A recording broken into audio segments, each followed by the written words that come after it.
ಪ್ರಶ್ನೆ ಪತ್ರಿಕೆ ಸೋರಿಕೆ ಪ್ರಕರಣವನ್ನ ಖಂಡಿಸಿ ಇಂದು ಕೋಲಾರ ಜಿಲ್ಲೆಯ ಶ್ರೀನಿವಾಸಪುರ ಪಟ್ಟಣದಲ್ಲಿ ವಿದ್ಯಾರ್ಥಿಗಳು ಎಸ್ಎಫ್ಐ ಸಂಘಟನೆ, ಪ್ರಗತಿಪರ ಸಂಘಟನೆಗಳು ಹಾಗೂ ಕಾಂಗ್ರೆಸ್ ಪಕ್ಷದ ನೇತೃತ್ವದಲ್ಲಿ ಬೃಹತ್ ಪ್ರತಿಭಟನೆ ನಡೆಯಿತು. ಬಾಲಕಿಯರ ಸರ್ಕಾರಿ ಪದವಿ ಪೂರ್ವ ಕಾಲೇಜಿನ ಮೈದಾನದಿಂದ ಆರಂಭವಾದ ಪ್ರತಿಭಟನಾ ಮೆರವಣಿಗೆ ತಾಲೂಕು ಕಚೇರಿ ಆವರಣದ ಡಾಕ್ಟರ್ ಬಾಬಾ ಸಾಹೇಬ್ ಅಂಬೇಡ್ಕರ್ ಅವರ ಪ್ರತಿಮೆಗೆ ಮಾಲಾರ್ಪಣೆ ಸಲ್ಲಿಸಿ ಬಳಿಕ ಇಂದಿರಾ ಭವನ ವೃತ್ತದಲ್ಲಿ ಮಾನವ ಸರಪಳಿ ನಿರ್ಮಿಸಿ ಕೇಂದ್ರ ಸರ್ಕಾರದ ವಿರುದ್ಧ ಘೋಷಣೆಗಳನ್ನು ಕೂಗಿತು.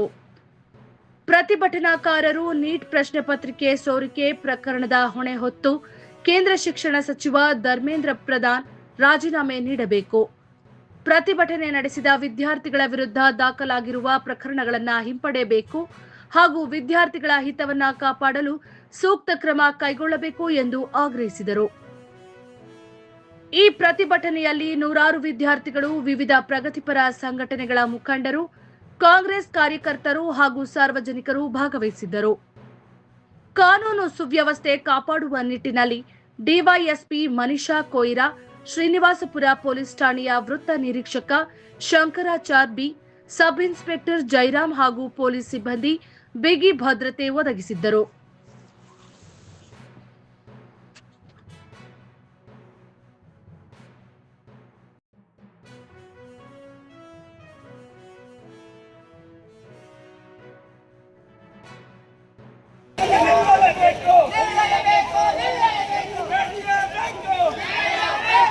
ವಿದ್ಯಾರ್ಥಿಗಳು ತುಂಬಾ ಗಟ್ಟಿಯಿಂದ ಒಂದು ಧ್ವನಿ ಎತ್ತಿ ಇವತ್ತು ರ್ಯಾಲಿಯನ್ನು ಮಾಡ್ತಾರೆ. ತುಂಬಾ ಸಂತೋಷ ವಿಷಯ.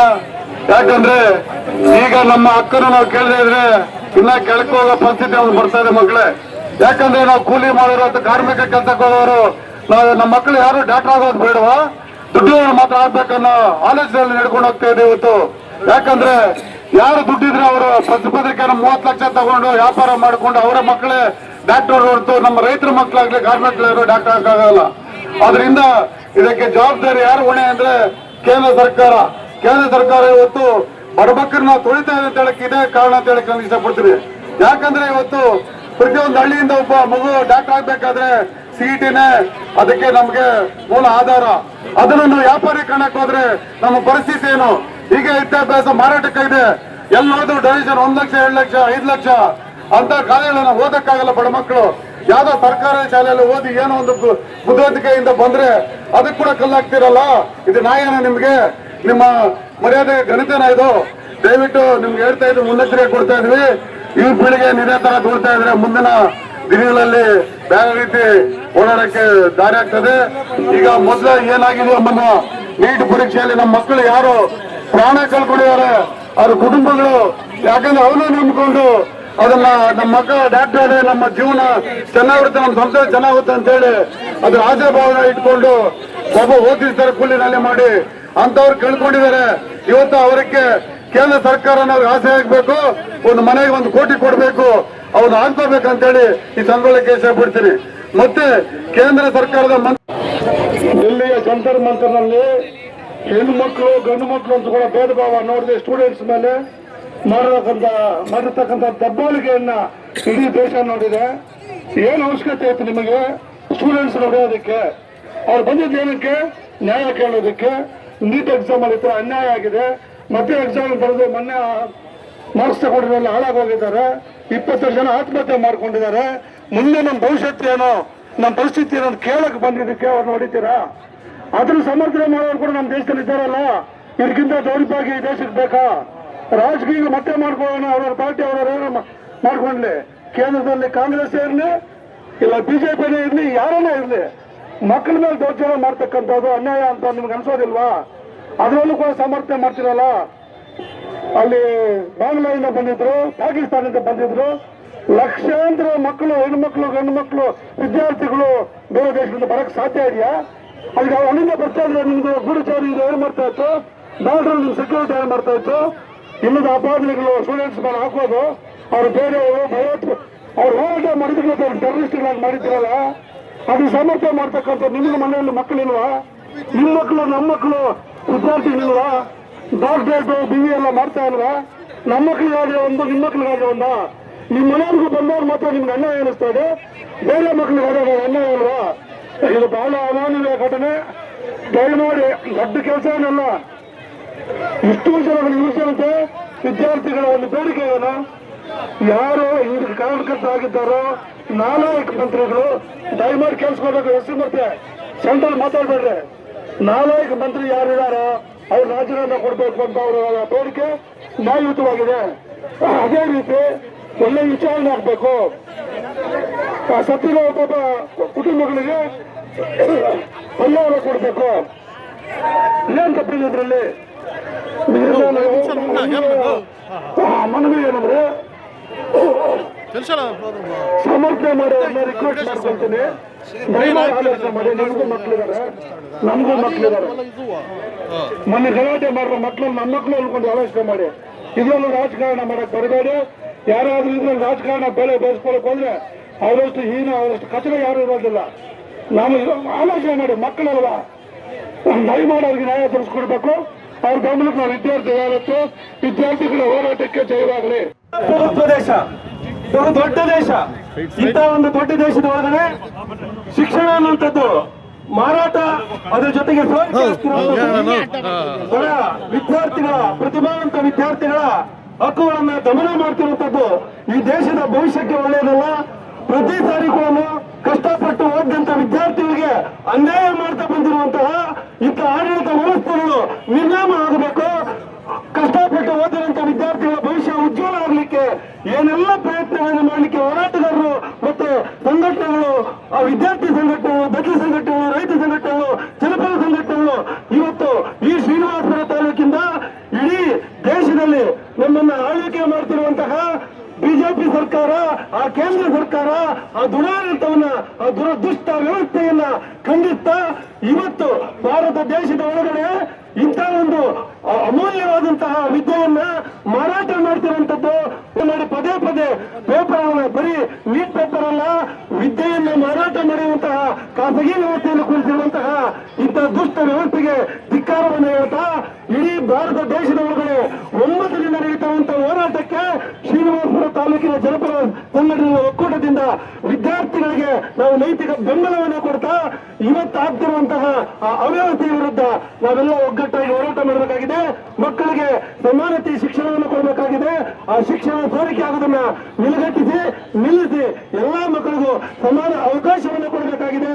ಅಂತ ಉಜ್ವಲ ಭವಿಷ್ಯವನ್ನ ರೂಪಿಸುವಂತಹ ಕಾರ್ಯವನ್ನು ನಾವೆಲ್ಲರೂ ಸೇರಿ ಮಾಡ್ಬೇಕಂತ ಹೇಳ್ತಾ ಈ ದೇಶದ ಅವ್ಯವಸ್ಥೆಯನ್ನ ಹೋರಾಟದ ಮುಖಾಂತರ ನಾವು ಖಂಡಿಸ್ತಾ ಈ ಶ್ರೀನಿವಾಸಪುರ ತಾಲೂಕಿಂದ ದೇಶದ ಉದ್ದಗಲಕ್ಕೂ ಕೂಡ ಈ ಹೋರಾಟಗಳಿಗೆ ನಮ್ಮ ಬೆಂಬಲ ಇದೆ. ವಿದ್ಯಾರ್ಥಿಗಳ ಪರವಾಗಿ ನಾವು ನಿಲ್ತಾ ಇದ್ದೇವೆ. ಆ ರೀತಿಯಾಗಿ ಶ್ರೀನಿವಾಸಪುರ ಜನಪದ ಸಂಘಟನೆಗಳ ಒಂದು ಒಕ್ಕೂಟದಿಂದ ನಾವೆಲ್ಲರೂ ಕೂಡ ಅವರಿಗೆ ಒಂದು ಒಮ್ಮತವನ್ನು ತರ್ತಾ ಇದ್ದೇವೆ. ಜೈ ಹಿಂದ್, ಜೈ ಹಿಂದ್. ಲಾಠಿ ಚಾರ್ಜ್ ಆಗಿದೆ. ಏನು ನ್ಯಾಯ ಕೊಡಿಸ್ಬೇಕಂತ ಕೇಂದ್ರ ಶಿಕ್ಷಣ ಸಚಿವರಾದಂತ ಧರ್ಮೇಂದ್ರ ಪ್ರಧಾನರವರು ಏನ್ ನ್ಯಾಯ ಕೊಡಬೇಕಂತ ಆಲೋಚನೆ ಮಾಡದೆ ವಿದ್ಯಾರ್ಥಿಗಳು ರ್ಯಾಲಿ ಮಾಡ್ತಿರೋ ಸಂದರ್ಭ ಹತ್ತಿಕ್ಕೋದಕ್ಕೆ ಒಂದು ಹುನ್ನಾರವನ್ನು ಮಾಡಿ ಅವರ ಮೇಲೆ ಲಾಠಿ ಚಾರ್ಜ್ ಮಾಡಿರ್ತಕ್ಕಂಥದ್ದು ಖಂಡಿಸ್ತಾ ಇದ್ದೇವೆ. ಏನು ಇವಾಗ ನಮ್ಮ ವಿದ್ಯಾರ್ಥಿಗಳು ಈ ಒಂದು ಕಾರ್ಯಕ್ರಮಕ್ಕೆ ಬಂದು ಪ್ರತಿಭಟನೆ ಮಾಡಲಿಕ್ಕೆ ಬೀದಿಗಿಳಿದಿದ್ದಾರೆ. ಅವರಿಗೆ ನಮ್ಮ ದಲಿತ ಸಮಿತಿ ಮತ್ತು ಜಿಲ್ಲಾ ಜನಪದ ಸಂಘದ ಹೋರಾಟದ ಸಮಿತಿ ವತಿಯಿಂದ ಅವರಿಗೆ ಶ್ರೇಷ್ಠ ನಮಸ್ಕಾರಗಳು. ಅವರಿಗೆ ವಿದ್ಯೆ ಬೇಕು, ಅವರಿಗೆ ಜ್ಞಾನ ಬೇಕು. ಮುಂದೆ ಭವಿಷ್ಯದಲ್ಲಿ ಡಾಕ್ಟರ್ ಆಗ್ತಾ ಇದ್ರು, ಅಥವಾ ಲಾಯರು, ಅಥವಾ ಇಂಜಿನಿಯರ್ಸ್, ಅಥವಾ ಈ ದೇಶದ ಪ್ರಧಾನಮಂತ್ರಿಗಳು ಆಗ್ತಾ ಇದ್ರು ಒಂದು ಭರವಸೆ ಇಟ್ಕೊಂಡಿರ್ತಕ್ಕಂಥ ವಿದ್ಯಾರ್ಥಿಗಳಿಗೆ ಇವತ್ತು ಲಾಠಿ ಚಾರ್ಜ್ ಮಾಡಿ ಅವರ ಆಸೆಯನ್ನ, ಅವರ ಭರವಸೆಯ ಮೇಲೆ ಲಾಠಿ ಚಾರ್ಜ್ ಮಾಡಿದರೆ ಅವರಿಗೆ ನಾವೆಲ್ಲರೂ ಕೂಡ ನಮ್ಮ ಕಣ್ಣಿನ ಖಂಡಿಸ್ತಾ ಇದ್ದೀವಿ. ಈ ದಿವಸ ಅವರ ಮೇಲೆ ಅವರು ಮಾಡಿರ್ತಕ್ಕಂಥ ಕಾರ್ಯ ಪ್ರಭುತ್ವದ ಮೇಲೆ ನಾವು ಖಂಡಿಸ್ತಾ ಇದ್ದೀವಿ.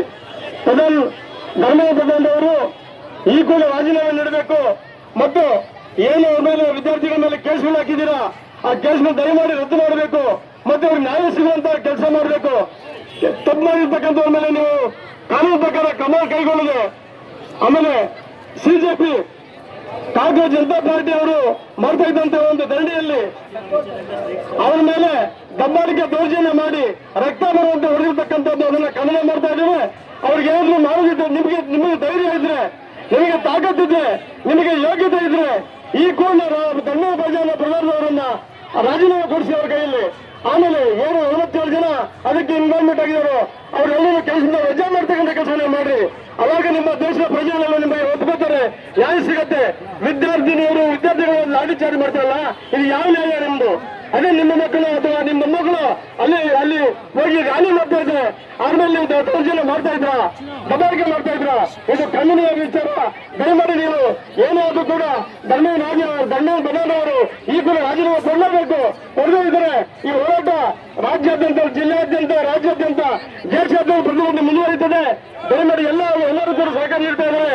ಇದಕ್ಕೆ ಜಾತಿ ಇಲ್ಲ, ಧರ್ಮ ಇಲ್ಲ, ಮತ್ತೆ ಜಾತ್ಯತೀತವಾಗಿ ಪಕ್ಷಾತೀತವಾಗಿ ಎಲ್ಲರೂ ಸೇರಿಕೊಂಡು ಈ ಒಂದು ಕಾರ್ಯಕ್ರಮ ಆಯೋಜನೆ ಮಾಡಿದ್ದಾರೆ. ಆಯೋಜನೆ ಮಾಡತಕ್ಕಂಥ ಎಲ್ಲ ನಾಯಕರುಗಳಿಗೂ ಮತ್ತು ವಿದ್ಯಾರ್ಥಿಗಳಿಗೂ ಅದನ್ನ ಶ್ರೀ ನಮಸ್ಕಾರಗಳು. ಯಾಕಂತಂದ್ರೆ ಇವತ್ತು ಬೀದಿಗಿಳಿದು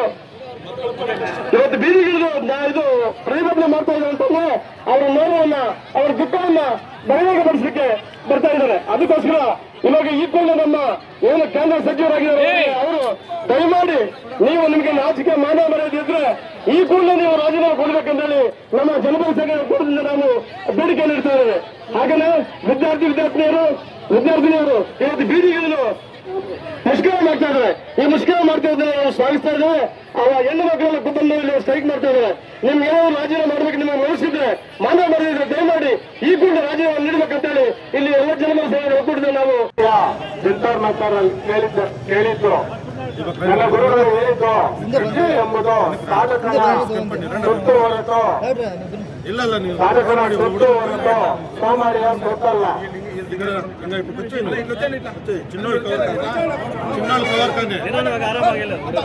ಕನ್ನಡಕ್ಕಿಂತ ವಿದ್ಯಾವಂತ ಎಂಬ ಮೂಲ ತುಂಬ ಅಪಾಯಕಾರಿಯಾದದ್ದು. ನೂರಾರು ವಿದ್ಯಾರ್ಥಿಗಳ ಪೋಷಕರ ಕನಸು ನುಚ್ಚುನುಗ್ಗಿ ದೆಹಲಿಯ ಬೀದಿಗಳಲ್ಲಿ ರಕ್ತಸಿಕ್ತವಾಗಿ ನ್ಯಾಯಕ್ಕಾಗಿ ಅನುಭವಿಸುತ್ತಿದ್ದಾರೆ. ಇದು ಎಲ್ಲ ಪ್ರತಿಭಾವಂತ ವಿದ್ಯಾರ್ಥಿಗಳಿಗೆ ನಮ್ಮ ಕನಸುಗಳನ್ನು ಕದಿಯಬೇಡಿ, ನಮ್ಮ ಪರಿಶ್ರಮವನ್ನು ಮಾರಬೇಡಿ. ನಮ್ಮ ಹೋರಾಟ ಯಾರ ವಿರುದ್ಧ ಅಂದರೆ ಅನ್ಯಾಯ ವಿರುದ್ಧ ಮಾತ್ರ. ಶಿಕ್ಷಣವನ್ನು ದಯವಿಟ್ಟು ವ್ಯಾಪಾರ ಮಾಡಬೇಡಿ. ವಿದ್ಯಾರ್ಥಿಗಳ ಕಣ್ಣೀರಿನ ಮೇಲೆ ಯಾವ ರಾಷ್ಟ್ರವು ತನ್ನ ಭವಿಷ್ಯವನ್ನು ಕಟ್ಟಿಕೊಳ್ಳಲು ಸಾಧ್ಯವಿಲ್ಲ. ಜೈ ಹಿಂದ್, ಜೈ ಭೀಮ್. ಕೋಲಾರ ಜಿಲ್ಲೆಯಾದ್ಯಂತ ಎಸ್ಎಫ್ಐ ಜಿಲ್ಲಾ ಸಮಿತಿ ವತಿಯಿಂದ ಭಾರತ ವಿದ್ಯಾರ್ಥಿ ಫೆಡರೇಷನ್ ಎಸ್ಎಫ್ಐ ತಾಲೂಕು ಸಮಿತಿ ವತಿಯಿಂದ ಇಲ್ಲಿ ಅನೇಕ ವೃತ್ತಿಪರ ಸಂಘಟನೆಗಳೆಲ್ಲ ಸೇರಿ ಇವತ್ತೇನು ನೀಟ್ ಪರೀಕ್ಷೆ ರದ್ದಾಗಬೇಕು, NTA ರದ್ದಾಗಬೇಕು, ಧರ್ಮೇಂದ್ರ ಪ್ರಧಾನ್ ರಾಜೀನಾಮೆ ಕೊಡ್ಬೇಕಂತ ಹೇಳ್ಬಿಟ್ಟು ದೊಡ್ಡ ಮಟ್ಟದಲ್ಲಿ ನಾವು ಪ್ರೊಟೆಸ್ಟ್ ಮಾಡ್ತಾ ಇದೀವಿ. ಆ ಕಾರ್ಯಕ್ರಮ ಅಂದ್ಕೊಂಡಿದೀವಿ. ಯಾಕಂದ್ರೆ 1-2 ನಿಮಿಷ ಮಾತಾಡ್ತೀನಿ ನಾನು. ಏನಂದ್ರೆ ವಿದ್ಯಾರ್ಥಿಗಳು ಭಾರತದಲ್ಲಿ 22 ಲಕ್ಷ ಜನ ವಿದ್ಯಾರ್ಥಿಗಳಿಗೆ ಅನ್ಯಾಯ ಆಗಿದೆ. ಎಕ್ಸಾಮ್ ಬರ್ದಿದ್ದಾರೆ. ಒಂದು ಸವಾಲ್ ಹಾಕ್ತೀನಿ ಬಿಜೆಪಿ ಸರ್ಕಾರಕ್ಕೆ ನಾನು. ಏನಂದ್ರೆ 22 ಲಕ್ಷ ಜನ ವಿದ್ಯಾರ್ಥಿಗಳಿಗೆ ಅನ್ಯಾಯ ಆಗಿದೆ ಸ್ವಾಮಿ. ಎಲೆಕ್ಷನ್ ಅಲ್ಲಿ ನೀವು ಗೆದ್ದಿದ್ದೀರಾ, ರೀ ಎಕ್ಸಾಮ್ ಮಾಡಿ. ಯಾಕಂದ್ರೆ ಅವ್ರು ಮಾತಾಡ್ತಾ ಇದ್ರ ಕೆಲವೊಂದ್ರು ಏನಂದ್ರೆ ಬಿಜೆಪಿ ಸರ್ಕಾರ ಆಗಿರ್ಬೋದು, ಎನಿ ಒನ್ ಪಕ್ಷ ಆಗಿರ್ಬೋದು, ಎಕ್ಸಾಮ್ ಅನ್ನು ರೀ ಎಕ್ಸಾಮ್ ಮಾಡಿದೀವಲ್ಲ ಅಂತ. ರೀ ಎಕ್ಸಾಮ್ ಮಾಡಿದ್ರೆ ಸ್ವಾಮಿ, ರೀ ಎಕ್ಸಾಮ್ ಮಾಡೋದಕ್ಕೆ ದುಡ್ಡು ಯಾರು ಕೊಡ್ತಾ ಇದ್ದಾರೆ? ನಮ್ಮ ಟ್ಯಾಕ್ಸ್, ನಮ್ಮ ಅಪ್ಪ ನಮ್ಮ ಅಮ್ಮ ಅವ್ರು ಕಟ್ತಾರೆ. ಟ್ಯಾಕ್ಸ್ ಇಂದ ರೀ ಎಕ್ಸಾಮ್ ಮಾಡ್ತಾ ಇದ್ದಾರೆ. ಅದೇ ರೀತಿ ಪಕ್ಷಗಳು ಸೋತಿದ್ದಾವೆ. ಸೆಕೆಂಡ್ ರೀ ಎಲೆಕ್ಷನ್ ಮಾಡಿ ಅಂತ ಕೇಳ್ತಾ ಇದ್ದೀನಿ. ಆದ್ರೆ ಯಾವುದೇ ಕಾರಣಕ್ಕೂ ಅವರು ಇದ್ರ ಕಡೆ ಗಮನ ಹರಿಸ್ತಾ ಇಲ್ಲ. ಡೆಲ್ಲಿಯಲ್ಲಿ ಜಂತರ್ ಮಂತರ್ ಅಲ್ಲಿ 20 ದಿನಗಳಿಂದ ಸೋನಂ ವಾಂಗ್ಚುಕ್ ಅವರು ದೊಡ್ಡ ಮಟ್ಟದಲ್ಲಿ 20 ದಿನಗಳಿಂದ ಉಪವಾಸ ಸತ್ಯಾಗ್ರಹ ಮಾಡ್ತಾ ಇದ್ದಾರೆ. ಆದರೆ ಯಾವುದೇ ಕಾರಣಕ್ಕೂ ಅಲ್ಲಿರೋ ಸಂಸತ್ ಮುಂದೆ ಉಪವಾಸ ಮಾಡ್ತಾ ಇದ್ದಾರೆ. ಯಾವುದೇ ಕಾರಣಕ್ಕೂ ಅವ್ರಿಗೆ ಹೋಗಿ ವಿಚಾರಣೆ ಮಾಡಿಲ್ಲ. 20 ದಿನಗಳಾದ ಮೇಲೆ ಡೆಲ್ಲಿ ಹೈಕೋರ್ಟ್ ಅವ್ರಿಗೆ ಆರೋಗ್ಯ ಸಮಸ್ಯೆ ಆಯ್ತು ಅಂತ ಹೇಳಿಬಿಟ್ಟು ಬಲವಂತವಾಗಿ ಹೋಗ್ಬಿಟ್ಟು ಅವರನ್ನ ಆಸ್ಪತ್ರೆಗೆ ದಾಖಲೆ ಮಾಡಿದ್ದಾರೆ. ಅಲ್ಲಿರೋ ವಿದ್ಯಾರ್ಥಿಗಳಾಗಿರ್ಬೋದು, ಯುವಜನರಾಗಿರ್ಬೋದು, 20 ಜನ ವಿದ್ಯಾರ್ಥಿಗಳು 20,000 ಜನ ವಿದ್ಯಾರ್ಥಿಗಳು ಹೋಗ್ಬಿಟ್ಟು ಅಲ್ಲಿ ಪ್ರೊಟೆಸ್ಟ್ ಮಾಡ್ತಾ ಇದ್ದಾರೆ. ಆದ್ರೆ ಏಕಾಏಕಿ ಅವ್ರ ಮೇಲೆ ಹೋಗ್ಬಿಟ್ಟು ದೌರ್ಜನ್ಯ ಮಾಡ್ತಾ ಇದ್ದಾರೆ. ಹೆಣ್ಣು ಮಕ್ಕಳು ನಮ್ಮ ಹಕ್ಕಿಗಾಗಿ ನಾವು ಕೇಳ್ತಾ ಇದ್ದೀವಿ ಸ್ವಾಮಿ ಅಂತ ಕೇಳ್ತಾ ಇದ್ದಾರೆ. ಆದ್ರೆ ಯಾವುದೇ ಕಾರಣಕ್ಕೂ ಅವರು ತಲೆ ಕೆಡಿಸ್ಕೊಂತ ಇಲ್ಲ. ಒಂದು ವಿದ್ಯಾರ್ಥಿಗಳ ಮೇಲೆ ದೌರ್ಜನ್ಯ ಆಗ್ತಾ ಇದೆ ಅಂತ ಹೇಳ್ಬಿಟ್ಟು ಸುಪ್ರೀಂ ಕೋರ್ಟ್, ಹೈಕೋರ್ಟ್ ಅಲ್ಲಿ ಹೋಗ್ಬಿಟ್ಟು PL ಹಾಕಿದ್ದಾರೆ. PL ಹಾಕಿದ್ರೆ ಸುಪ್ರೀಂ ಕೋರ್ಟ್ ಜಡ್ಜ್ ಸೂರ್ಯಕಾಂತ್ ಅವ್ರು ಹೇಳ್ತಾರೆ ನಮ್ಗೆ ಯಾವುದೇ ಕಾರಣಕ್ಕೂ ಟೈಮ್ ಇಲ್ಲ, ನಿಮ್ ವಿಡಿಯೋಗಳು ನಾವು ನೋಡಕ್ಕೆ ನಮ್ಗೆ ಟೈಮ್ ಇಲ್ಲ ಅಂತ ಹೇಳ್ತಾ ಇದ್ರೆ. ಎಂತ ಸಮಾಜದಲ್ಲಿ ಇದೀವಿ ನಾವು? ನ್ಯಾಯಾಂಗ ವ್ಯವಸ್ಥೆ ಇದೆ, ನಮ್ಮ ಮೂಲಭೂತ ಹಕ್ಕುಗಳನ್ನು ರಕ್ಷಣೆ ಮಾಡ್ತಾ ಸುಪ್ರೀಂ ಕೋರ್ಟ್ ಅಂತ ನಮ್ಮ ಮಕ್ಕಳನ್ನ ನಾವು ಕೇಳ್ತಾ ಇದೀವಿ. ಆದ್ರೆ ಯಾವುದೇ ಕಾರಣಕ್ಕೂ ಆಗ್ತಾ ಇಲ್ಲ. ಮುಂದಿನ ದಿನಗಳಲ್ಲಿ ಇವತ್ತೇ ಹೇಳ್ತಾ ಇದೀವಿ ಯಾವ ರೀತಿ ನೇಪಾಳ, ಬಾಂಗ್ಲಾದೇಶ ವಿದ್ಯಾರ್ಥಿ ಚಳವಳಿ ಕ್ರಾಂತಿ ಯಾವ ರೀತಿ ಮಾಡಿದ್ಯೋ ಅದೇ ರೀತಿ ಭಾರತದಲ್ಲಿ ಸಂಸತ್ ಮೇಲೆ ಎಲ್ಲಾ ಯುವ ಜನರು ಹೋಗ್ಬಿಟ್ಟು ದೊಡ್ಡ ಮಟ್ಟದಲ್ಲಿ ಮಾಡ್ತಾರೆ, ಸರ್ಕಾರ ಬೀಳ್ತದೆ ಅಂತ ಹೇಳ್ತೀನಿ. ಅದೇ ರೀತಿ ಧರ್ಮೇಂದ್ರ ಪ್ರಧಾನ್ ರಾಜೀನಾಮೆ ಕೊಡಬೇಕು. ಒಂದು ಕಡೆ ರೈತರಾಗಿರ್ಬೋದು, ಕಾರ್ಮಿಕರಾಗಿರ್ಬೋದು ಆ ಸಂಸತ್ ಮುಂದೆ ಹೋರಾಟ ಮಾಡ್ತಾ ಇದ್ದಾರೆ, ಆದ್ರೆ ಯಾವುದೇ ಕಾರಣಕ್ಕೂ ತಲೆ ಕೆಡಿಸ್ಕೊಂತ ಇಲ್ಲ. ರಾಷ್ಟ್ರೀಯ ಮಟ್ಟದಲ್ಲಿ, ಅಂತಾರಾಷ್ಟ್ರೀಯ ಮಟ್ಟದಲ್ಲಿ ಏನು ಕುಸ್ತಿ ಪದಕಗಳನ್ನು ಪಟ್ಟಿರುವಂತ, ಚಿನ್ನದ ಪದಕ ಪಟ್ಟಿರುವಂತ ಮಹಿಳೆಯರ ಮೇಲೆ ಲೈಂಗಿಕ ದೌರ್ಜನ್ಯ ನಡೀತಾ ಇದೆ. ಆದ್ರೆ ಕೇಂದ್ರ ಸರ್ಕಾರ ಏನ್ ಮಾಡ್ತಾ ಇದೆ? ಒಂದು ಮಣಿಪುರ ಘಟನೆ ತಗೋಬಹುದು, ಹಿಂಸಾಚಾರ ನಡೀತಾ ಇದೆ, ಆದ್ರೆ ವಿದ್ಯಾರ್ಥಿಗಳಿಗೆ ಯಾವುದೇ ರೀತಿ ನಮ್ಮ ರೈಟ್ಸ್, ನಮ್ಮ ಮಕ್ಕಳನ್ನ ಕೇಳ್ತಾ ಇದೀವಿ, ಯಾವುದೇ ಕಾರಣಕ್ಕೆ ಇದ್ರ ಕಡೆ ಗಮನ ಹರಿಸ್ತಾ ಇಲ್ಲ. ದಯವಿಟ್ಟು ಹೇಳ್ತಾ ಇದ್ದೀನಿ ಎಲ್ಲಾ ವಿದ್ಯಾರ್ಥಿಗಳಿಗೂ ಇದೇ ರೀತಿ ಮುಂದಿನ ದಿನಗಳಲ್ಲಾದ್ರೆ ಇನ್ನ ಎಲ್ಲಾ ಪ್ರತಿಪರ ಸಂಘಟನೆಗಳು ಸೇರ್ಬಿಟ್ಟು ದೊಡ್ಡ ಮಟ್ಟದಲ್ಲಿ ಹೋರಾಟ ಮಾಡಿ ಅದನ್ನ ನ್ಯಾಯ ಪಡ್ಕೊಂತೀವಿ ಅಂತ ಹೇಳ್ತಾ ಇದ್ದೀನಿ. ಅದೇ ರೀತಿ 22 ಜನ ವಿದ್ಯಾರ್ಥಿಗಳು ಯಾರು ಡೆತ್ ಆಗಿರೋರು ಅವರಿಗೆ 1 ಕೋಟಿ ಪರಿಹಾರ ಜಾರಿ ಆಗ್ಬೇಕು, ಅವ್ರಿಗೆ ನ್ಯಾಯ ಸಿಗ್ಬೇಕು. ಒಂದು ಅದೇ ರೀತಿ 22 ಜನ ವಿದ್ಯಾರ್ಥಿಗಳು ಯಾರು ಡೆತ್ ಆಗಿದ್ದಾರೋ ಅವ್ರಿಗೆಲ್ಲರೂ ಸೇರಿ ನಮ್ಮ ಪ್ರತಿಪರ ಸಂಘಟನೆಗಳು ಎಲ್ಲರೂ ಸೇರ್ಬಿಟ್ಟು 1 ನಿಮಿಷ ಒಂದು ಶ್ರದ್ಧಾಂಜಲಿ ಮೌನಾಚರಣೆ ಮಾಡ್ಬೇಕಂತ ತಮ್ಮಲ್ಲಿ ಮನವಿ ಮಾಡ್ತಾ ಇದ್ದೀನಿ ವಿದ್ಯಾರ್ಥಿಗಳೇ.